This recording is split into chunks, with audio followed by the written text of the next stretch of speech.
Hi, everyone. Lisa Haven here. Well, right now, our United States government is potentially preparing for mass evacuation regarding what is going on overseas with this potential outbreak of World War III. We are literally on the edge. And hopefully you saw my video yesterday where I really dove into that.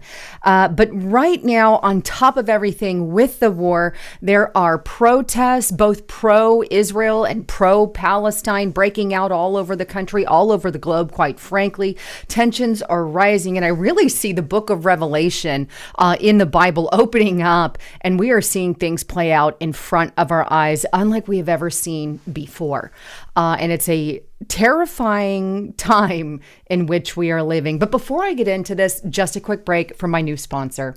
Well, you guys have to check out my latest sponsor. It has literally changed my life, this Dream Beam right here. You see, I've always had trouble sleeping all the time. I would sleep for 2 hours, get up for 2 hours, and then I'm lucky if I could go back to sleep. Well, this stuff has literally made it so I can sleep through the night, so I'm more energetic in the morning, and I have all this energy, and I feel like I really got a good night's sleep.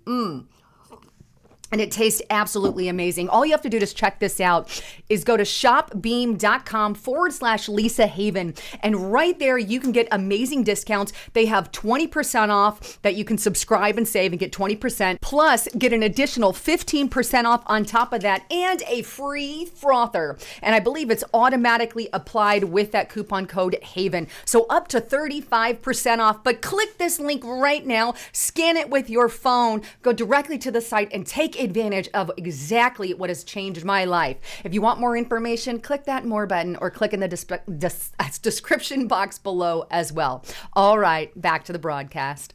So let's dive into how the United States, our leadership, is now preparing for potential mass evacuation of hundreds of thousands of people overseas. Take a look at where I found it, and this is on ndtvworld.com. There, U.S. preparing for possible mass evacuation if Israel-Hamas war escalates, according to a report. It goes on. The Biden administration in the U.S. is preparing for the possibility of carrying out a mass evacuation of hundreds of thousands of American citizens from the Middle East if the ongoing conflict in Gaza is not contained. The Washington Post reported, citing officials. This comes as Israeli forces, aided by U.S. weapons and military advisors, prepare for a ground offensive against Hamas terrorists responsible for the horrific cross-border attack on October 7th that killed over 1,400 people. The officials, speaking on the condition of anonymity to detail internal deliberations, said Americans living in Israel and neighboring Lebanon are of particular concern, though they stress that an evacuation of that magnitude is considered a worst-case scenario and that other outcomes are seen as more likely, Washington Post reported. It goes on. There are about 600,000 U.S. citizens in Israel, and another 86,000 are believed to be in Lebanon when Hamas attacked, according to State Department estimates. Many experts warn that depending on the scale of a potential U.S. evacuation, it could be more difficult than any previous operations in recent memory. It could involve Air Force aircraft or Navy ship warships, which have surged to the region this month.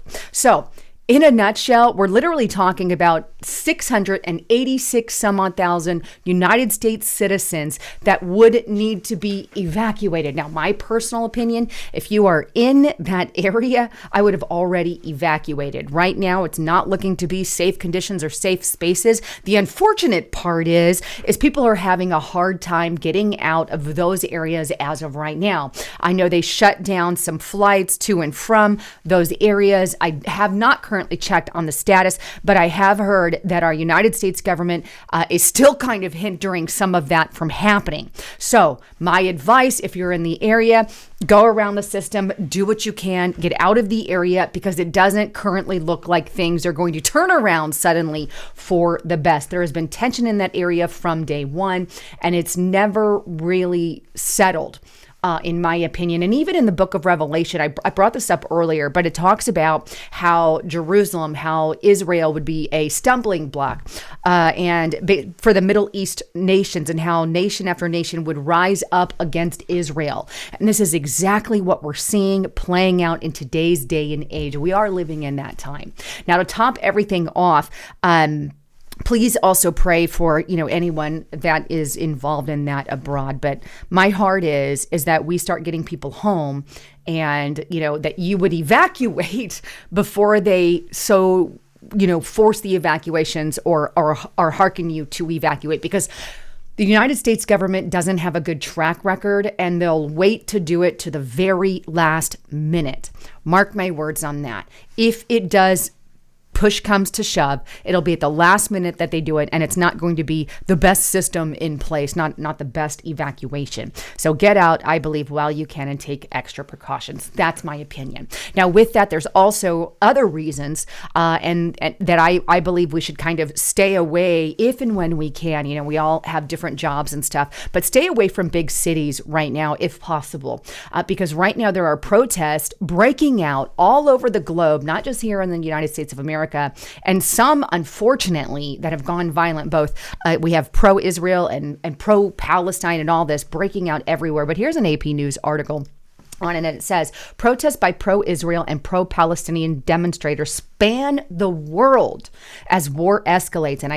And there have been some negative situations on that I'll get into. Then we have Al Jazeera, tens of thousands rally around the world in solidarity with Palestine, but not just Palestine, of course. Reuters, tens of thousands rally in the Middle East and the West to support Israel and Palestine. Now, unfortunately, some of these have already broken out and violence has occurred, which is not good. Again, a reason that I would say stay away from these protests and rallies. I don't care where you lie on that. I'm standing with Israel right now in light of what happened and against Hamas. But here we have the Washington Post. Hamas calls for day of rage. Protest heightened tensions in the United States of America. Then we have theguardian.com. Hundreds are arrested as U.S. Jews protest against Israel's Gaza assault. Hundreds have been arrested, in fact, to the tune of 300 people so far. This is NYT. About 300 protesters pleading for ceasefire were arrested on Capitol Hill, organizers say. And then we also have MSN. Shots fired, protesters pepper sprayed outside of pro-Israel rally in Chicago suburbs. And then there's this as well. U.S. colleges, unfortunately, and this is at Reuters, have become flashpoints for protest over Israeli-Hamas war. Now, if you have kids in college, I would advise them, yet again, the same way, stay away from any of those protests. You don't want to get involved because they are becoming flashpoint, and they're not necessarily becoming good. And there's stuff on both sides. As far as the protests are concerned, but it's a terrifying place in which we live. And I wanted to really get this message to you guys to hearken the state of the situation that I believe we are in. Again, I'm going to repeat what I said yesterday. I believe that our leadership is not taking us serious as a position that they need to. I mean, they're leaving our border wide open. That, in other words, tells us they don't care one iota, and they're already destroying us economically. I believe a lot of what our U.S. government is doing is just chilling to the very core, because they're economically trying to break us already. But if you add potential World War III to that, that's the shit literally hitting the fan. But anyhow, I want to get your thoughts, comments, and concerns on all of this. I can't wait to read them. I especially read them all on Restricted Republic, but hopefully you guys are over there. Anyhow, thanks again for tuning in. I'm Lisa Haven, signing out.